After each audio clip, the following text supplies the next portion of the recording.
each of us thinks that our Jewish practice is normal. And everyone who's to the right of us is a fanatic, and everyone who's to the left of us is a heretic or, basically not even really Jewish. But actually, every single person who's practicing Judaism in any way is weird, not any differently from the way someone who's Catholic or Mormon or Muslim or Buddhist is weird. It's all weird, but in the weird way that it means engaging with things bigger than ourselves.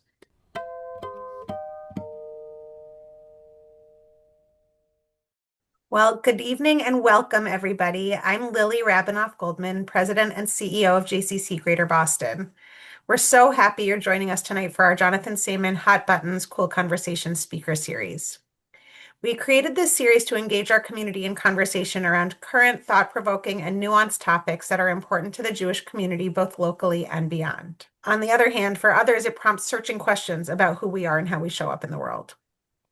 Tonight, we are going to examine how Jews navigate their relationships to God, to Israel, and to one another in an era of profound change and challenge. As we begin our program, we'd like to thank our donors. This is a philanthropy-sponsored program. Without your financial support, we would not be able to produce tonight's program. We appreciate your commitment to fulfilling the mission of both Hot Buttons, Cool Conversations, and the JCC. And with that, we are thrilled to welcome Harvard Law Professor and thought leader Noah Feldman. He is also a columnist for Bloomberg Opinion, writes for the New York Review of Books, and was a contributing writer to the New York Times Magazine for nearly a decade. He hosts the Deep Background podcast and is the author of 10 books, including his latest, To Be a Jew Today, A New Guide to God, Israel, and the Jewish People. Moderating this conversation is my friend, Rabbi Charlie Schwartz. He is the director of Lehrhaus, a Jewish tavern and house of learning in Somerville, Massachusetts. He is also the director and co-founder of Not a Box Media Lab, a leader in the field of Jewish educational technology. Previously, he was the senior director of Jewish education for Hillel. So with that, I'm going to turn things over to Rabbi Charlie Schwartz. Thank you all for being here. Amazing. Lily, thank you so much for the invitation. And Noah, thank you so much for being here and talking to us about these important topics. Just to dive right in, I mean, I'd love to hear, what motivated you to write this book, and who did you write it for? First of all, thanks everybody for having me. Thanks, Lily. Thanks to the JCC, and really thank you, Charlie, for putting the time and effort into thinking about these topics. And always fun to between GBH and the JCC, we're talking about some of the great Boston institutions that have shaped my entire life. So happy to be here. It was a stage of life thing for me. When I started working on the book, October 7 was still a couple of years ahead, and I had no inkling of it, of course.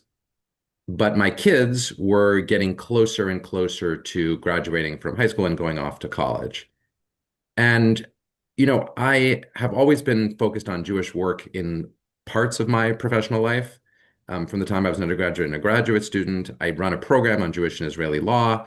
It's called the Jewish Rabbinics program at Harvard Law School. So I teach Jewish law classes every year. Jewish stuff is always, front and center for me. But I had never thought to myself, I should try to put in a book what I actually think about it. And some of that was the kind of trepidation of the topic, which is so grand and difficult, and there's so many points of view.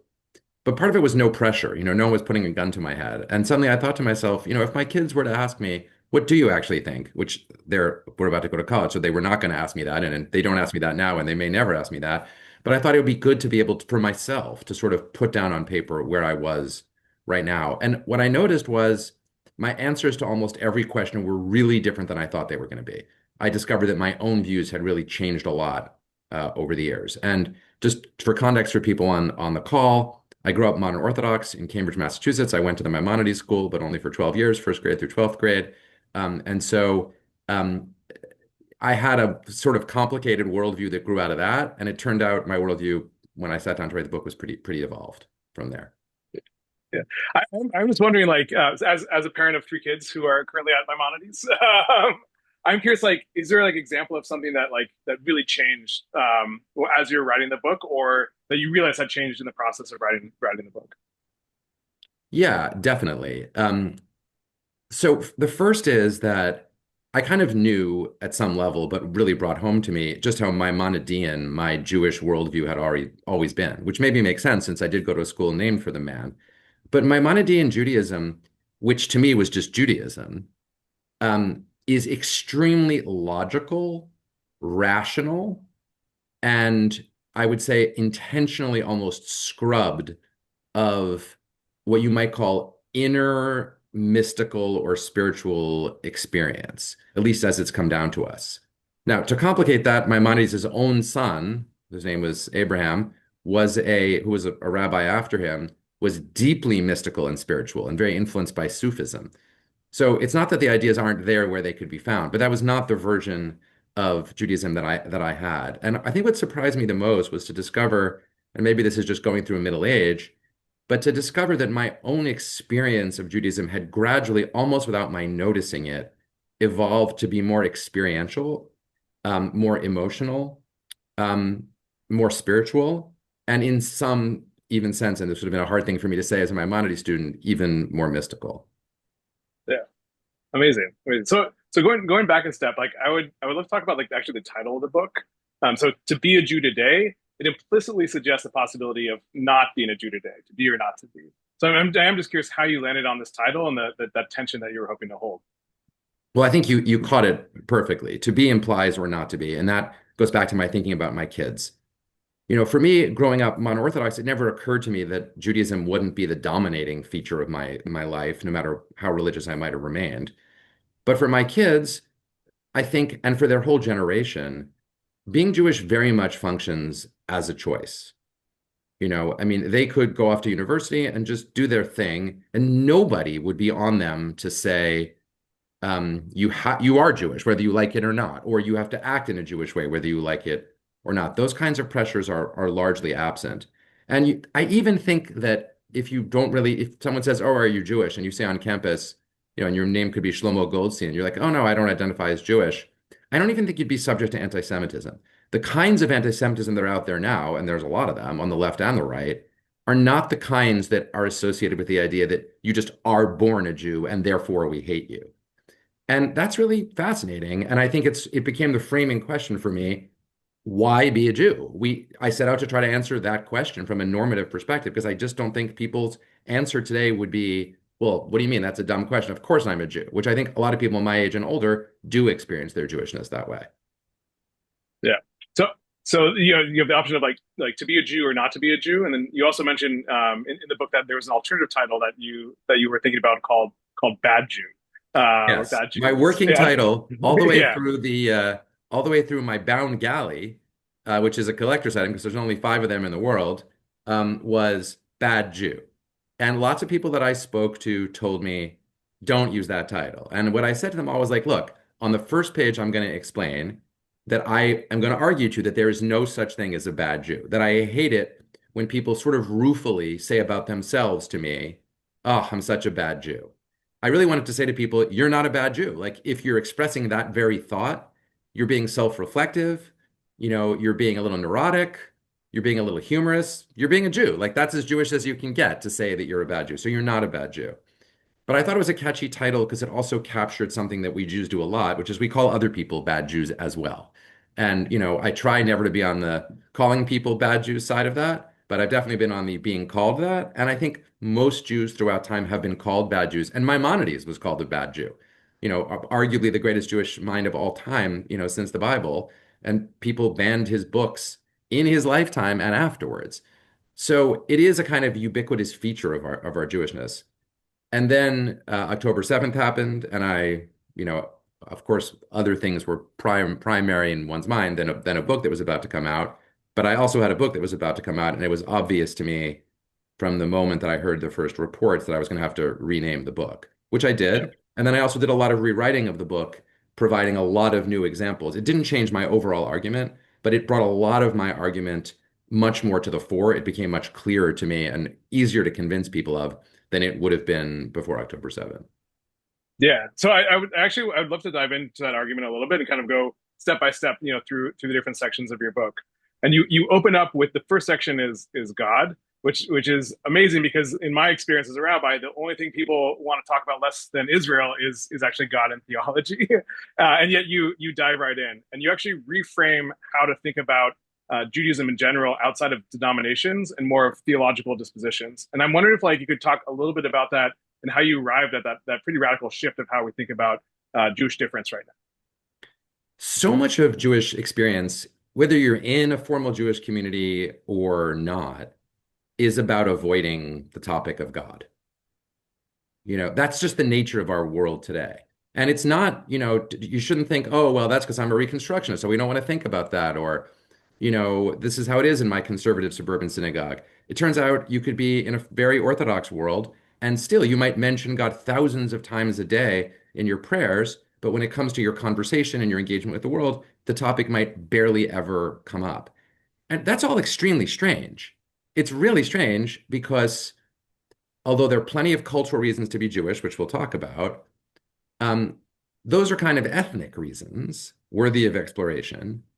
But if you're talking about, you know, um, sitting down on Shabbat with your family, or you're talking about having a Passover Seder, the reason that the whole system on its own account wants you to do that is that there is a God who wants you to do those things, even if you don't have a literal view of it, even if you only have a non-literal view of it. And so that's a really good starting place for any project. If there's something that's absolutely central that everyone's acting like is not central, that's interesting and that's gripping. And it also is weird. And for me, it involved, re-weirding myself. You know that expression to rewild someplace? This was kind of to re-weird myself. Each of us thinks that our Jewish practice is normal. And everyone who's to the right of us is a fanatic, and everyone who's to the left of us is a heretic or, basically not even really Jewish.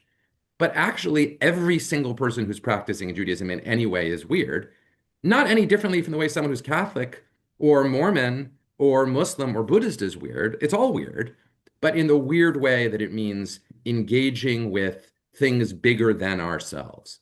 And so I wanted to start there. And the way I tried to divide it up was to actually ask people, what do you believe? Which is a question that everyone's like allergic to in the Jewish world. Again, for no good reason. I mean, can you feel it? Those of you who are listening, can you feel when I say to you, what do you believe? Do you feel like your skin crawl a little bit? Do you feel that weirdness? I think I do. And I wrote a book about it. I think it's somehow built into our sociology or our culture that we want to avoid talking about it because maybe we're afraid of what the answer is going to be. So instead of starting with the sociological question, which is, are you conservative? Are you reform? Are you conservadox? What might you be? Which is just where you belong. I was asking, what do you think? What do you believe? Because that might give you some account of how you want to be in the world. And it's the starting place. And to be clear, my section on God includes lots of different views about God, as well as the view that there is no God, and that you're so certain that there is no God that that's the basis point of your belief. And now, in my view, that is a very religious thing to believe. To be that confident there is no God is very close to being that confident that there is a God. But you could also be somewhere in between and be uncertain about it and agnostic about it. That's also a relationship to God. So the hypothesis is whether you like it or not, no matter how much it makes your skin crawl when I say this, you have some relationship to the divine in your Jewishness. And there's something valuable about asking yourself, what is it? No, I mean, you opened it up, so I have to ask, what do you believe? In writing the book, I realized that I had held basically every possible view that I was surveying at one point or another in my life. I have had moments of deep, deep disbelief. I had moments of feeling like the whole point of being Jewish was to act as though there was a God while I was confident there was no God. I had moments of agnosticism, and I had also found my way unexpectedly to moments of really deep belief and connection to some divine oneness or unity that seemed really profoundly present to me. And the second thing I realized is those didn't all correspond to like eras in my life, Taylor Swift like eras. I mean, I've had those eras in my Jewishness. People do. Everyone does, I think. But they didn't correspond that well because these were experiences that aren't that reducible to like where you're going to shul or whether you're going to shul. These are experiences that grow almost organically out of your moments of being in the world. And my takeaway from that is, at least for me, and I secretly think for a lot of people, saying, oh, I believe in God in this way, or I don't believe in God in this way, is kind of a way of posturing rather than a description of your inner experience. And I had one particular conversation with an old friend of my parents who's also a teacher of mine, a professor called Sandy Levinson, who's a law professor, very brilliant guy, now in his 80s. And as long as I've remembered, if I've known him, he's very Jewish, cares a lot about Jewish stuff, does Hartman Institute stuff, and he's written a bunch of books that touched on Judaism. And he insists, it's the first thing out of his mouth, there is no God, I don't believe in God. And I said to him, like, why does that question even really matter? Like what you quote unquote believe. Isn't it more significant, like how you're experiencing the world at any given moment? And I couldn't get him to budge on it, but it made me realize for myself that the answer to that question is like at any given moment, I fully believe in a divine being who rewards and punishes, and I fully disbelieve in that being, and I have the whole range of feelings in between, and that's the truth of my own experience. I'm curious, like when we look at like at least the North American Jewish landscape, if we shift out of denominations and into a more theological disposition, does that afford us a different way of relating with different community members or different Jews as individuals or as a whole? I personally think it helps a lot.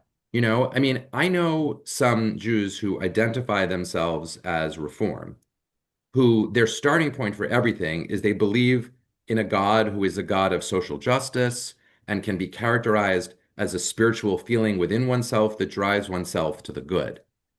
And it doesn't lead to their following to be concerned about not wearing wool and linen simultaneously in their garment, but it does lead them to a life that, in their experience, is a life of mitzvot in a very profound way. And I think that those folks have more in common with what I call traditionalists, what other people might call Haredi or ultra-Orthodox Jews, who begin similarly with a deep faith in a divine presence and who also think that social justice is as they see it as an important part of that, but are also very concerned about ritual performance. They have more in common with each other sometimes than either of them has with, say, an Orthodox Jewish person who's like, well, I go to shul and I keep Shabbat, but I don't do it because I believe it. It's a cultural practice. Um, and so that's really interesting. And I think it opens some directions for people to be able to communicate with each other and frankly to respect each other a little more. Because it can be that the ultra-Orthodox person looks at the Reform person and says, oh, they don't believe anything. They don't follow the mitzvot. And that's not true. And it's also possible that the Reform person looks at the Orthodox person and says, oh, that person is a fanatic. And you say, what makes them a fanatic? Well, they believe that God wants them to do these things. And I'm like, you believe that God wants you to do these things. They're just different things. So maybe they're not more of a fanatic than you are, despite how they live their lives differently. How does the secular cultural Jew fit into that schema? So, there's two forms of the secular cultural Jew with respect to beliefs. One is someone who is a secular cultural Jew because they're kind of agnostic about the belief stuff, and it just doesn't move them enough to do it. And then there's a kind of secular cultural Jew who's like angrily insisting to you that they do not believe in God. The latter kind of person, I have to say, I hinted at this before, is like much closer to being a believer. It's You the know, most Jewish. to be that angry at a being that doesn't exist seems like a very strange psychological position to be in. If you're that angry, you're like, I don't believe in God because of the Holocaust. I'm like, okay, so you believe in a God, you're just so angry at that God that you don't want to give that God the pleasure of saying you exist because you think that God doesn't really deserve that. I do think, though, of the kind of cultural Jew, and I have a whole section called In Praise of the Cultural Jew, is someone for whom the civilizational aspects of Judaism, the peoplehood aspects of Judaism, are filling in their yearning to be connected to spirituality by saying, well, I don't feel that spiritual, but I yearn for it. But what I have is, let's say, I have nostalgia.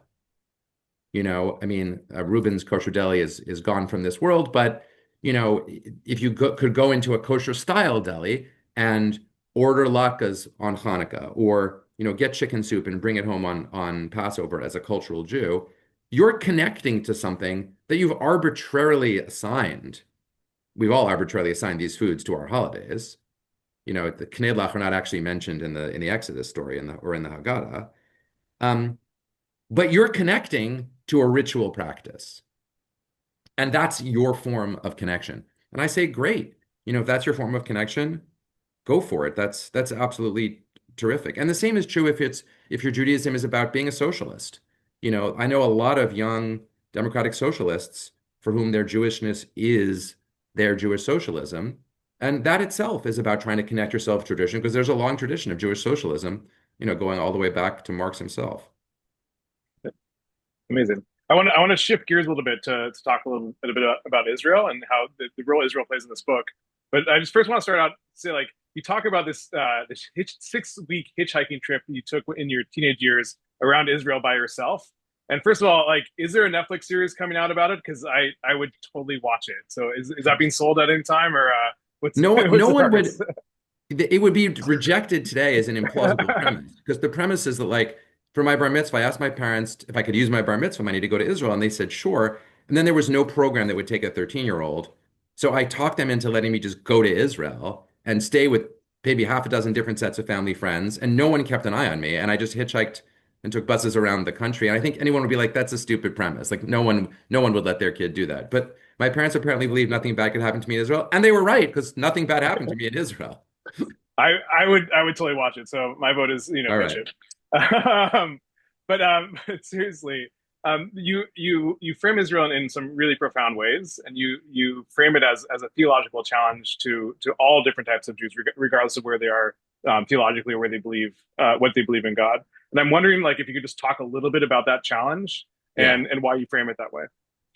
Yeah. One of the central points of the book, one of the two or three most important, is to try to make a point that for Jews of every stripe, religious, not religious, secular, nationalist, Zionist, anti-Zionist, something incredible has happened in the last, something astonishing in historical terms has happened over the last, roughly 35 or 40 years, which is that Israel has become the central issue in everyone's Jewish experience, whether you like it or you don't want that to be the case.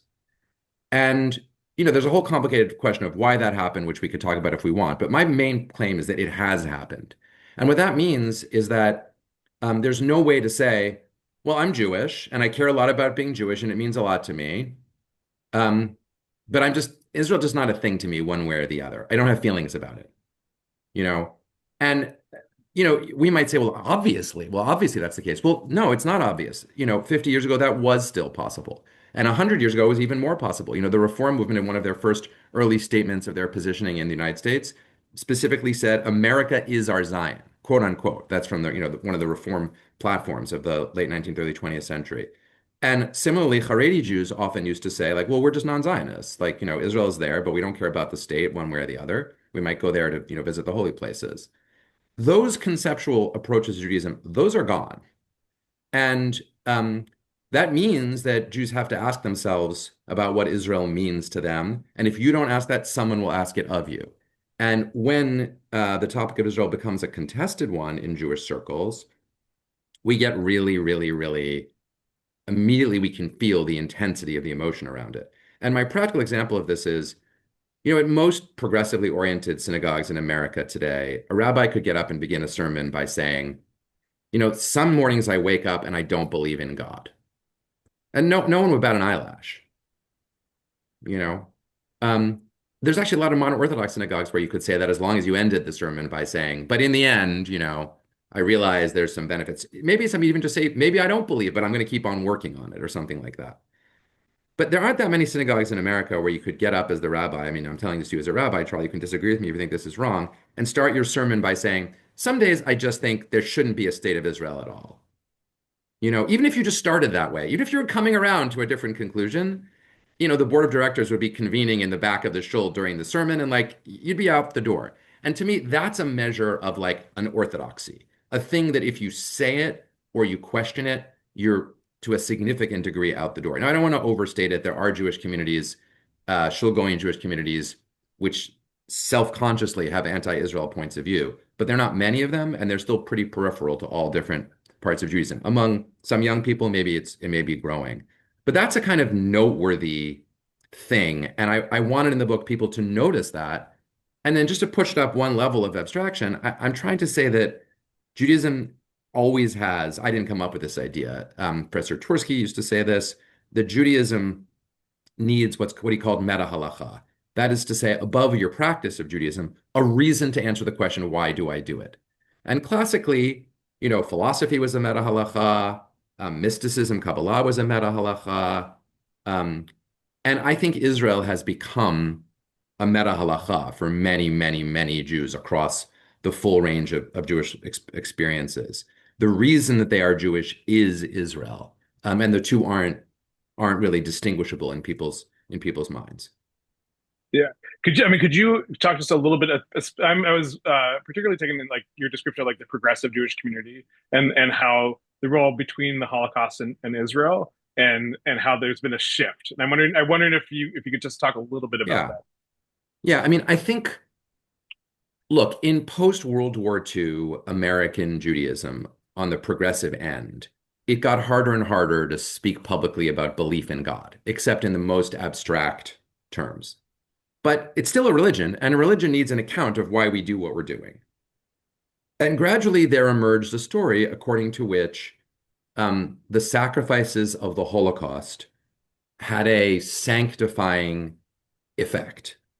That's the first part. And to give you an example of that, think of how in the conservative Machzor for the high holidays, and it's spread elsewhere within Judaism, there's a version of the Kaddish where you start, Yit Kadal B'Yit Kadash, and then someone will say the name, the text will provide the name of a death camp, Treblinka, and all the way through. I think probably most of us have experienced some version of that at one time or another. That's a kind of literalization of the idea of an idea that's a very old idea in Judaism. Mitat tzadikim mechaper, the death of the righteous has a atoning effect. It's an idea of martyrdom that is not at all unfamiliar to Judaism. It's also present in Christianity, but arguably we had it first.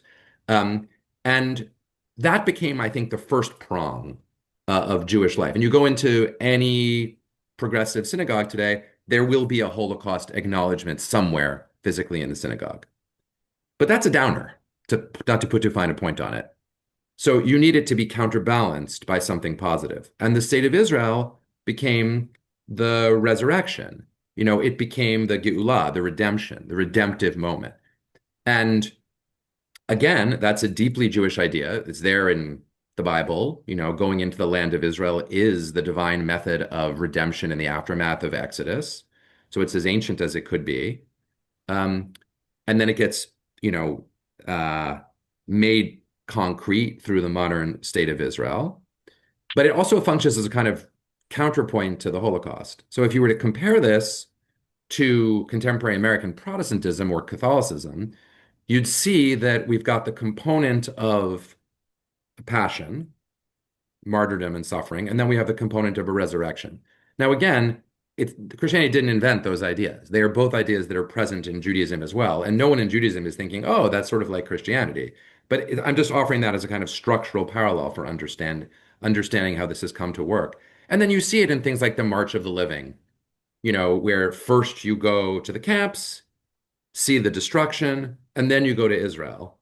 But, most of the people who go on the March of Living of that kind are from the United States or Canada or wherever. And it's like, where do we fit into that? We kind of don't. Right? In that story, the theology of Judaism doesn't include us. The theology of Judaism is the death camps and the state of Israel.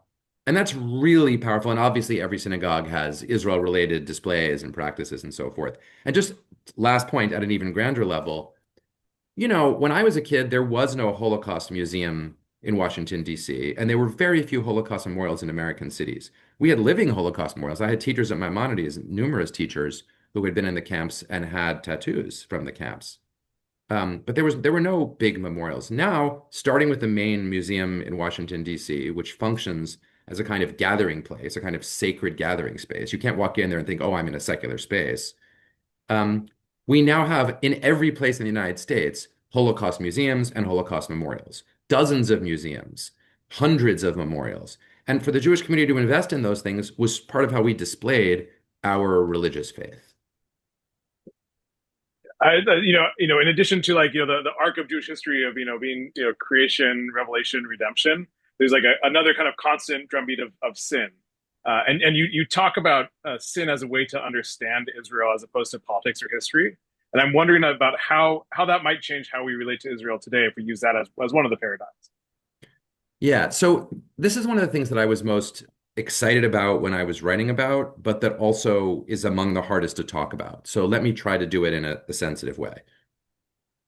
So we don't talk a lot about sin in contemporary Jewish life. And once again, that's across all of the movements. There's just not a lot of talk about sin. Even in Orthodox circles, you might say, well, you're failing to fulfill a commandment. We use the Hebrew word averah to refer to a wrongdoing, which literally means to pass over, to cross. It's like you cross the line. But we have plenty of good words, chet, pesha, avon, that all mean sin, and those are in the high holiday services. They're in the everyday services, but they're not in everyday parlance. So this is not like specifically a progressive Jewish thing at all. This is just an every Jewish person in the contemporary world thing.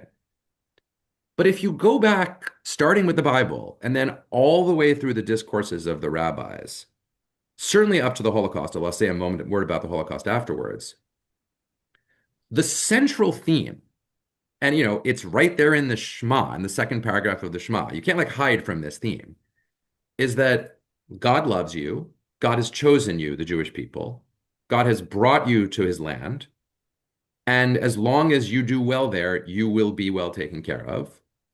But if you violate God's word, if you sin, you will be expelled from the land. Sometimes the Bible puts it even more dramatically. The land will spit you out, or the land, that's actually a euphemism, the land will vomit you out. And the rabbis picked up on this, and they used it to explain, every single moment in Jewish history where Jews were exiled. And, according to the rabbis, after the destruction of the first temple, at God's hand, as a punishment for what the Israelites had done with their expulsion, God brought them back the second time for the rebuilding of the second temple. That's all in the Bible. And then when the rabbis witnessed the second destruction of the temple and the second set of expulsions, the rabbis didn't miss a beat. They were like, yeah, because you sinned. It's a reason. The reason is that you sinned. And throughout Jewish history, wherever you were, every time Jews suffered a calamity, the rabbis were there to say, and it's also in our poetry and our liturgy, yeah, this happened because you sinned. Now, why? The reason is really straightforward. And again, it's in the Bible and the rabbis. It's because Jewish thought wants you to make moral use out of bad things that happened. You're not just supposed to mourn when something goes badly, although you are supposed to mourn. That's what the Ninth of Av is all about. You're supposed to ask yourself, why did this happen? You're supposed to explore your own moral practices. You're supposed to identify things you've done wrong and you can do better, and you're not supposed to do them anymore. It's like a Yom Kippur thing, but with an impetus for it. In Yom Kippur, you ask, oh, what have I done badly? Well, the idea is also every time something bad happens to the Jewish people, you're supposed to ask yourself that individually, and we're supposed to do this collectively. And after the Holocaust, we sort of stopped doing it. And that might be because the Holocaust is so horrifying and the punishment is so devastating that we can't imagine it as a punishment. A lot of our post-Holocaust theology is like, how could a good God have done this? But Jews had the exact same question after the massacres of 1096 and 1648. The Holocaust was different in scale, but it's not like, in 1096, whole communities of Jews, had to sacrifice made the decision that they had to sacrifice their own children, and they all, and burned themselves to death. The horror of the death of innocence is in the book of Echa, the book of Lamentations. The lack of capacity to understand that is as old as Judaism or as the Israelite religion is itself. So sorry, this is kind of a long riff, but I'll bring it around. But after the Holocaust, through some combination of the horror and modernity and some doubt about whether there is a God, I think we basically stopped asking that question. And then comes nationalism, because Zionism is obviously a form of nationalism. It's a nationalism with roots in the Bible, but it's still a nationalism in the Bible and the rabbis and the liturgy. And nationalism is really bad at asking the question, what did we do wrong? Nationalism is not very interested in that, because nationalism was a secular movement in which the nation was really substituted for God. And early secular Zionism was very overt about that. And this is one of the reasons that though there are lots of religious Zionists, there are lots of secular Zionists. You don't have to believe in God to be a Zionist, because the nation is playing the unifying role that God would play in a more faith-based religion. And in nationalism, if the nation is bad, there's no reason, like, why are you part of it? So the solution for nationalism is no nationalism ever admits that it gets things wrong. It's just not a thing. In fact, if you think you've done something wrong, like Germans after the Holocaust with a gun to their head were taught to believe they'd done something wrong, the point was don't be nationalists anymore. And the minute they get nationalists anymore, and people are like, oh, maybe the Holocaust wasn't so bad. That's what the right wing says in Germany, because those are nationalists. And so what I was trying to say in the book is, if you really think of Israel through a classically Jewish lens, you should be asking yourself, what are the things that we as Jews need to do to merit remaining in the land of Israel? And what are the kinds of things that would constitute sins for which God, whether understood metaphorically or naturalistically or very literally, will punish us for our wrongdoing with the punishment that is in the Bible and in the rabbis? And that no one can tell me that it's heretical for me to say that the Jews could be punished by God for and being driven out of the land, because the Bible anticipates that that will happen and the rabbis anticipate it. So it's maybe the most Jewish thing a person could possibly believe.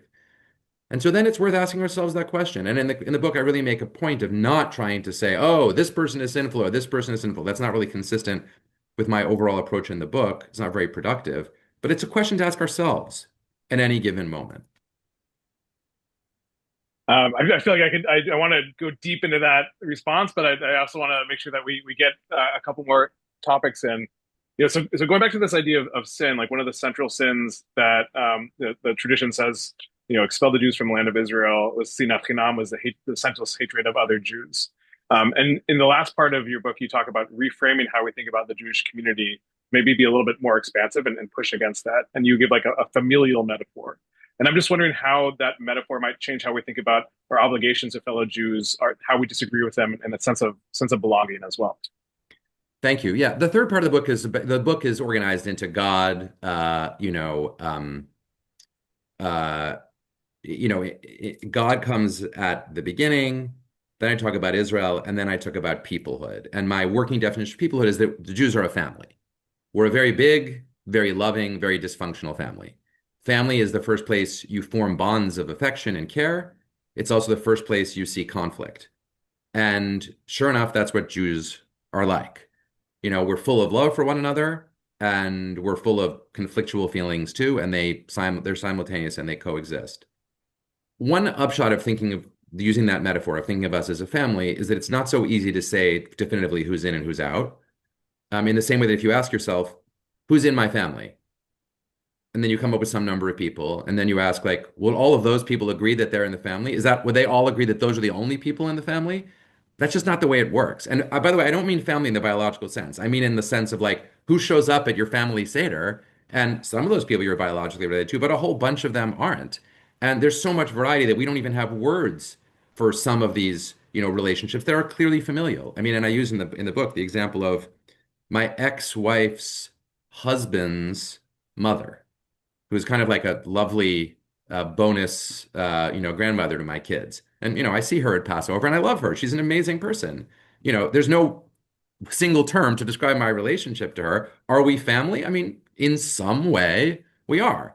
So that's the kind of expansive conception of family, that I have in mind. It's friends, it's, people who are so close to you that they count as friends plus, it's the whole gamut. So I think we get a little more inclusive if we see it that way. We also see why we fight about the boundaries. We fight about the boundaries because family matters to us, and family doesn't mean anything if everyone's part of my family. If I say the family of mankind, that's not a family in the same sense. So that's, I think, an interesting way of thinking about it. And I think last of all, it gives us a way to understand our rage at other Jews. You mentioned the rabbi's account of the destruction of the Second Temple on the basis of sinat chinam, which literally translates as baseless hatred or free hatred. It's reasonless hatred. Well, in a family, sometimes you're just really mad at someone and you're not sure why you're really mad at them. And if you really go down the list of like things that you think they've done and they can tell you the things they think you've done, any rational person who's not the two of you would be like, I don't understand why you guys are mad at each other. But the answer is more complicated. It's like, well, we're family. And sometimes that entails getting mad at each other. But it also entails realizing that we are also still family. And I try to use the example of Jacob and Esau here, meeting up with each other after many years of hatred and distance. And the Bible recounts that they fall on each other's shoulders and they weep because they love each other. And these are the same people who just like a minute before in the story, Jacob was afraid Esau was going to kill him and divided up his camp and prepared for that. And that range of emotions, love to extreme love, brotherly love to extreme hate, brotherly hate, we're capable of all of that within our Jewish world. But we know which one we want to be on. We want to be closer to the love and further from the hate. Yeah, I like how you don't solve for sinat chinam, for baseless hatred, but you rationalize it in terms of like this is something that we felt with our loved ones, Yeah, I mean, often. and in general, I'm trying to do that in general around these intense emotions. Like, I don't solve for it because, like, it's real. Like, we all know Yeah, that. The rabbis didn't invent it. There's no way you can just like snap your fingers and make that set of feelings go away. But, Jewishness is for me a kind of familiality in which all of the things that we attribute to our Jewishness, the struggle that we feel within our family, the struggle we feel with God, but the love that we also feel simultaneously are in some ways analogous to human emotions. And this is someplace, you asked me earlier, Charlie, about what I realized I didn't think. The God of Maimonides is, without form, without body, all-knowing, all-wise, and omnipresent everywhere. But the God of the Bible doesn't sound like that at all. The God of the Bible loves us more than he loves some other people. He plays favorites. He describes himself dozens of times as intensely jealous. He punishes. He feels rage. He changes his mind. And, Maimonides will say about other things, well, they're just, the Torah is speaking in human terms. Okay, but the Torah is speaking in human terms. And to me, that is actually much closer to what our Jewish experience of the divine is. The God that we know in the Bible doesn't come across as this, being that you couldn't possibly relate to. Um, is not, and the biblical characters are so far from perfect that it's astonishing from the standpoint of other religions. Our biggest figures, Moses, King David, they're like serious sinners who get in a lot of trouble for the things that they do. And the Bible doesn't whitewash that at all. You can contrast that with the Buddha, who achieves godlike status, or Jesus Christ, who is God. I mean, that's not the Jewish picture at all. And so it's a much more, I think, relatable, but also messy picture of religious feeling. yeah. We're that messy family that you just love being part of, even if you can't stand Yeah, except when you hate it. Yeah, totally. it. Yeah, yeah. I want to shift to a couple of questions that have come in on the chat. A few very timely ones actually. So the first one being, uh, curious about your view of an effective Jewish response to America's current politics. Yeah. I mean, the first thing to say is that although, this is a Greater Boston JCC Zoom, I'm sure there are some people who are not from Greater Boston. In Boston, you hear that question and you just think the person means to say, oh, is there a Jewish response to Donald Trump? But that's not the only way to interpret that question. There are plenty of Jews out there who are Trump supporters, to be blunt. So let me interpret the question as an observation of the extreme polarization of American political life today, and ask about how Jews should think about that polarization and engage with it. Part of it is that Jews should absolutely commit themselves to moral action that's consistent with whatever their beliefs and views are. If you're somebody who's convinced, um, that targeting undocumented people who've been living in the United States, albeit without legal authorization, for a long time and putting them in detention camps, knocking down their doors with them detention camps, is a violation of the biblical value of loving the stranger, for you were strangers in the land of Egypt, you should live that. You should speak out against it and you should protect and you should protest. And that kind of protest, I will just say it parenthetically, it works. One takeaway of what's happened in Minnesota is that sustained protest makes makes violations of the rule of law very difficult for any government to perform. At the same time, if you have a different set of views, if you're on the other side of these issues and you think, for example, that Donald Trump's support of Israel, is crucial to your Jewishness, or you think that, you're concerned that the Democratic Party is not pro-Israel in the way that you want to be, and that's a key part of your Jewishness, I respect and honor the desire to speak up and to support those policies, including pro-Trump policies as well. But, and here's the Jewish part, I think, let's try to remember about our fellow Jews first, and then about our fellow citizens second, what we would remember about family, which is that no matter how angry I am at my family, some part of me does know they're coming from the right place. Or I want to think that because I know them and they're coming from the same place that I am. That's the thing about family. Wherever I'm coming from, that's also where they're coming from. And we can do that with each other as Jews. It's really hard, but we are capable of it. And we can also do that with each other as citizens. And I think it can be universalized beyond Jews. And in that sense, I think the Jewish notion of family as peoplehood or peoplehood as family does have something to share with the rest of the world, at least in the context of citizenship. Because we citizens are, in a sense, in a familiar relationship to one another. We have some serious commitments. At least we're committed to the country, even if we have a different vision of how it should be. In the same way the Jews are committed to the peoplehood of the Jews, um, even if they have very different interpretations of what it demands. So the next question that's up is a question if you have a hot take on Bad Bunny's Super Bowl halftime show, but in particular what it means to stand up for your cultural identity right now in the U.S. Yeah, I had I got married this summer, and very Also, generous friends of thank you of mine and Julia's gave us Super Bowl tickets as a wedding present, which is probably the most generous gift you could, almost the most generous gift you could imagine. So I had the pleasure of actually being there and seeing the parts of it that you could see directly with your eyes. Parts of it were kind of hidden away, so you had to look at them on the screen. And in the stadium, I will say it was a very moving and beautiful performance in two ways. Partly because Bad Bunny was certainly focusing on the particularity of Puerto Rican experience, but also because he was making a set of claims about the universality of Latino experience in all of American life. He was sort of saying we're all Latino, and if you could win, best album at the Grammys for work that like all of your work is entirely in Spanish, and this coming from an artist who speaks fluent English. He's Puerto Rican. He's an American. Hear him interviewed. He speaks unaccented, ordinary, perfect American-born English because of course he does. He's an American, but he's making a choice to sing in Spanish.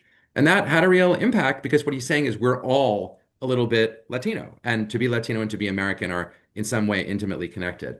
And this is a classic hot take, but I really like that message. And I think you could say the same thing about being Jewish. That like in our civilization and our culture, there's something a little Jewish about everybody in our culture. Christians are a little bit Jewish. The Christian story grows out of the Jewish story. Muslims are a little bit Jewish. And if Buddhists and Hindus aren't maybe a little bit Jewish, Jews are capable of being a little bit Buddhist or a little bit Hindu. So, there are some ways to kind of cross over in this sense while simultaneously being really actively proud of who you are. And I do feel very strongly that the first stop in fighting anti-Semitism is being Jewish in a way where we're proud of ourselves on our own terms and telling ourselves and our kids we are not Jewish because we have to avoid anti-Semitism. It's not going to work with the kids. I got to break it to you. It's not going to work. We have to have affirmative reasons to be Jewish. And if we have those, I'm not saying the anti-Semitism will take care of itself. It still has to be combated. But the first step is to say, like, this is who I am, and I'm proud of who I am. And from there, we can figure out what needs to be done. amazing. That's kind of the reason d'entrée of Lehrhaus. So I'm glad to hear it from you I as will put in well. as many plugs for Lehrhaus as I possibly can. I think Lehrhaus, as a relatively new entrant into the cultural Jewish life of Boston Jewry, it's already making a huge and an amazing impact. And as a Boston Jew, I care about the history of Boston Jewish institutions going, all the way back to the 19th century. And Lehrhaus is making an amazing addition. We try. Going back to some questions from the audience, I'd love to hear what do you think the central concern for American Jews today is? Well, descriptively, I think Jews are shifting from their central concern having been Israel, understood as a problem far away, where we care about it. American Jews care about Israel, travel to Israel, feel connected to Israel, vote, in relation to Israel policy to some extent, or maybe to a great extent sometimes. But it's still a far away problem, a foreign policy problem, as it were, to recognizing that Israel is actually bound up in our present day experience because the rise of anti-Semitism on both sides, left and right, has something to do with Israel. I'm not saying, God forbid, that Israel is the cause of anti-Semitism. That would be a pretty strange thing to say since we've had anti-Semitism for at least 2,000 years and on some measures longer.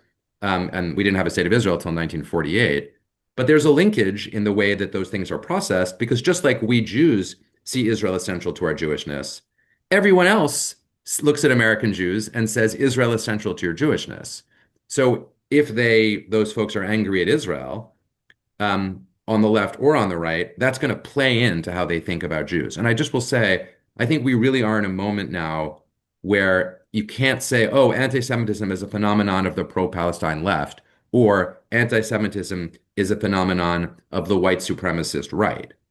Anti-Semitism is occurring on both ends, and though those ends hate each other and disagree on most things, they are still capable of unintentionally influencing each other. And so you're beginning to see, for example, some anti-Israel sentiment on the far right, which, 10 years ago was very unusual. Even the most far right people on the American public spectrum, maybe especially those people, were very pro-Israel. That's changing, and it's changing generationally, and it's changing fast. And so American Jews are going to have to look at anti-Semitism in the light of the question of how they themselves experience our relationality, how we experience our relationality to Israel, and how we experience our position in the American political and real world spectrum. And I think that's a real shift. And that's not for the first 6 months after October 7, right? This is like now, a couple of years after October 7, as we survey the field, now that the Gaza war, though perhaps not over, is substantially reduced, and they're reduced in terms of kinetic operations. We're starting to get a sense of what the world's going to look like afterwards. And it looks pretty different for American Jews. And I think that's going to be a central issue. So going back to where we started, one way to read the book is as a kind of an ethical will, like an attempt to pass on the values and wisdom to future generations. And with that frame in mind, I'm wondering what the single most important lesson you hope readers will take away from your book is. Well, thanks for picking up on that framing, which is definitely in there. I feel like, Charlie, I feel like you're my ideal reader. I'm really like, I'm so touched by the depth and the richness of these questions, and I really want to thank you for them. If there is, a central theme there, it's that for future generations, my kids and others, it's that the richness of our tradition is so profound that there really is something in there that can be meaningful to you, almost no matter what your perspective and worldview is going to be. In the 1850s and in the 1950s, first in Germany, then in the US, Jews were looking for a rational Judaism because rational religion was the popular thing of the day. And we looked into our tradition and we found it. Today, a lot of people are looking for a more spiritual worldview. They're looking for angels, and they're looking for non-ordinary states of consciousness, whether those are meditative or psychedelic. They're looking for music that is moving. And we have those things in our tradition too. My wife, Julia, joined Judaism in the past year. And at one of the conversations with one of the rabbis, she was like, the rabbi was a little apologetic about the religious substance. And I said, she already believes in God. It's okay. She believes in angels. And then she said, you guys have angels, don't you? And I said, the rabbi kind of paused for a second. I said, yeah, we invented angels. So, we've got that stuff. And I think that is my takeaway. Go into the tradition and find what you need, and that will sustain you. Turn it, because it's all in there somewhere. No, I just want to thank you so much. Abraham Joshua Heschel talks about the ideal teacher as being a text person, not a textbook. And in reading this book, you embody that idea of a text person really more than almost anyone I've met. So thank you for this book. Thank you for the conversation. It's been a real pleasure. Thank you, Charlie. I really appreciate it. Well, I will say there's so much richness in tonight's conversation. And one of my biggest takeaways is that something we say at the JCC all the time, which is that we're not Jewish because other people hate us. We're Jewish because it's awesome, really is sort of a through line in what Noah shared and what Charlie shared. And big isn't the hay, as we might say. I love that because it's awesome in both senses. It feels awesome, but there's also some divine awe in it too. Amazing. Well, thank you all for being here tonight. Thank you, Noah. Thank you, Charlie. We're very honored to have had both of you on our virtual stage. And we hope that you guys will come back and join us. So good night, everyone. Stay warm.